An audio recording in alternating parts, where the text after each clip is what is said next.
U.S. relations. Laura D'Angelo is with Enterprise Canada. She previously worked in the Prime Minister's office, Prime Minister Justin Trudeau's office.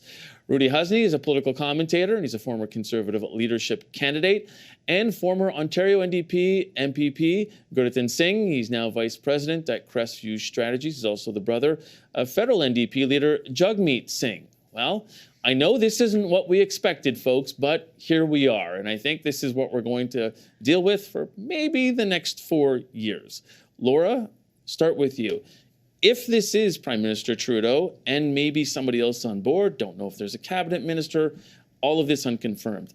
If this is Prime Minister Justin Trudeau going for a one-on-one with Donald Trump, President-elect Donald Trump, how big is this? It's huge. To quote Donald Trump, this is a very big deal. If the prime minister is on that plane, with or without a cabinet minister, we're talking about a meeting between the prime minister and president-elect. He has not been sworn in yet. He is not the president yet. This is a very big deal. It's also really good news, I think, for Canada that that channel is already open. You know, the prime minister and his team and Minister Freeland, Minister LeBlanc have said very early and very clearly, we have relationships, we are continuing to build relationships, and we are doing everything we can, as quick as we can, for things like the 25% tariff that was social media announced, and to ensure that Canada is in the best position possible. This is very clearly a continuation of all of that messaging that we're hearing. Yeah, and Rudy, unclear exactly, depending on who you ask, who you talk to, that relationship between Trump and Trudeau. There were times when it seemed like they were getting along. There were obviously times when we knew they weren't getting along. The possibility that this could be a meeting before he even takes office, to Laura's point, how big is that for Justin Trudeau and the week that he's had so far? No, I think it's a good news for Justin Trudeau if this is confirmed, if it's a news that is confirmed. But at the same time, would he like to be compared as the same as Javier Milei, for example, from Argentina, or I believe Orbán from Hungary? I mean, this is something that I guess Justin Trudeau would like to go and be there and kiss the ring in a way. But the real question now, I think, is more, how long is Justin Trudeau going to be in power? So it's good to have this relationship with President-elect. I think that it's a good move by the Prime Minister's office and the Liberal to have this conversation going. But at the end of the day, you have to ask yourself, when Mr. Trump is going to meet Mr. Trudeau, is going to say, okay, tell me whatever you want, but how long are you going to be in power for? I think that's a big unknown, and I think that's the key to the Canada-U.S. relationship, because how much time and energy would the U.S. administration, the incoming U.S. administration, will spend with that PMO, that Prime Minister's office, and that cabinet? It's a big unknown.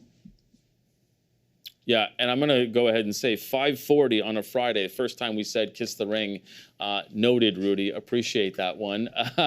Gurjit, how key is that? And, you know, picking up on what Rudy said, potentially how he's received down there, Prime Minister Justin Trudeau. Again, if he's going, unconfirmed that he may or may not be going to see President-elect Donald Trump. But do you think that that plays into Trump's calculation right now, wondering whether or not he even takes a look at the polls on this side of the border?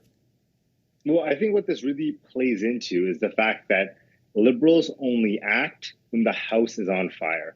And we've seen for months now the Trudeau administration, at the prospect of a Trump presidency, and now with the reality of a Trump presidency, take this keep calm and carry on approach. Despite the fact we know that there's going to be huge potential economic devastation for Canadians, particularly with this 25% tariff, where hundreds of thousands of jobs could be at risk. Now, so finally, we're seeing some kind of action, but I would say once again, it's only as a response to the fact that we have hundreds of thousands of jobs at risk.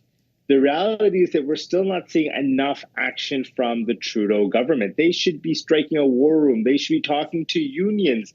They should be challenging this through the current agreement with America and Mexico. So much more should be done. So it's positive that there are some steps being taken, but keep in mind, this is a different Trump. This is an emboldened Trump. And this is a Trump who has surrounded himself with individuals who are fully into the online conspiracy theories, who all have openly expressed, or majority have expressed, some sort of dissatisfaction towards the current prime minister. So I think that the trustees should have been approaching this as meeting, having the back of unions, having the back of taking a stronger position, and not just this, all of a sudden out of nowhere flight to Mar-a-Lago.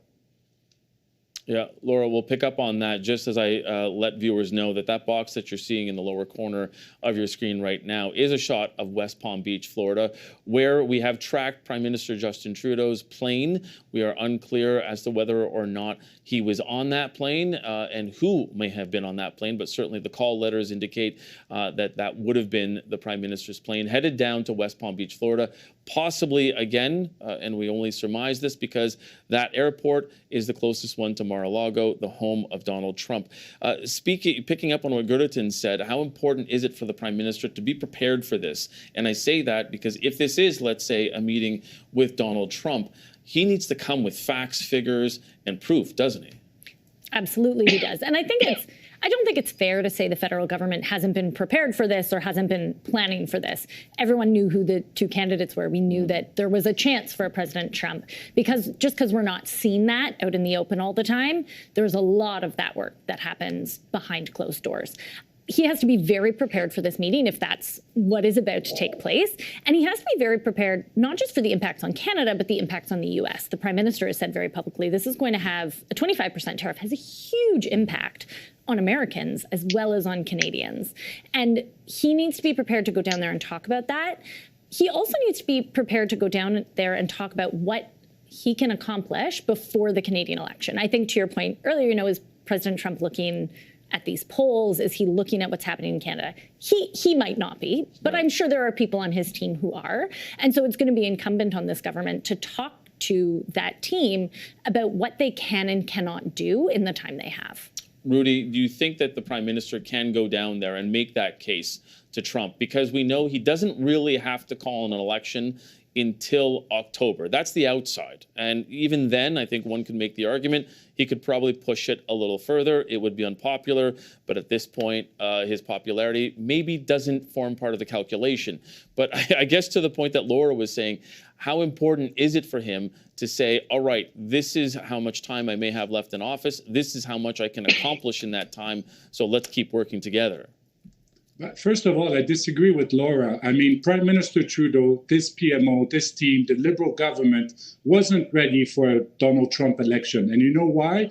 Because for more than a year, they've been using Donald Trump in Canadian politics against Pierre Poilievre and the MAGA movement and all of it. So if they were prepared, and if I was an advisor to Justin Trudeau at the time, I would have said, be careful, he can be president, don't go and attack and use him in Canadian politics, which they did. So he wasn't ready. Trudeau wasn't expecting Mr. Trump to become president. Otherwise, no one would have advised him to use Donald Trump in Canadian politics to go after Poilievre. So that's first. Second of all, Mr. Trump is in a position that he can run the clock. He knows, look, the situation is as follows. He's going to go into office in January 20th for 4 years. In Mexico, they just had an election also. So the president of Mexico is also in office for 4 years. It is not the same for Justin Trudeau. And even John Manley, former Liberal Minister John Manley said,